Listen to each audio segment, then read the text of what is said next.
spending hours scrolling Pinterest to find a recipe that will actually help you get up and at 'em? Let's make this up and at 'em roll-on so you can get your butt off the couch and start cleaning. Because with this recipe, you will go from couch potato to cleaning queen. Hi there, I'm Summer Whitnaven, certified aromatherapist who loves teaching you how to use your essential oils. Turn off those distractions because making is healing, and let's get started. Here's what you need to make this recipe. You'll need your big bonus box and your April recipe box.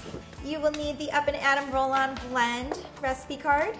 From your monthly recipe box, you're gonna need Homebody Essential Oil Blend. You'll need black pepper. And from your big bonus box, you will need fractionated coconut oil, your 10 milliliter roll-on, and then from your house, you'll need a funnel. Let's get making. Let's get started. First try, I am a hero.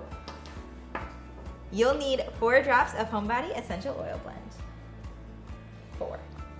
And then you'll need 2 drops of black pepper. I'm gonna fill it the rest of the way up with fractionated coconut oil.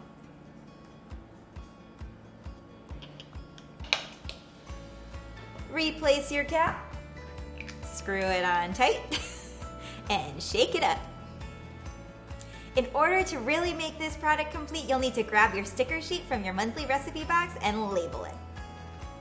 Make sure that when you label it, that the label goes like this. If your label goes the other way, you usually have some left over and it ends up folding over the bottom. But this fits perfect. You can make this! I love this roll-on blend because it helps inspire me to really get up and at 'em. I love to see your creations, so make sure you take lots of photos and tag From Simply Earth using hashtag I made this. The Simply Earth monthly recipe box makes it so easy. Go make it!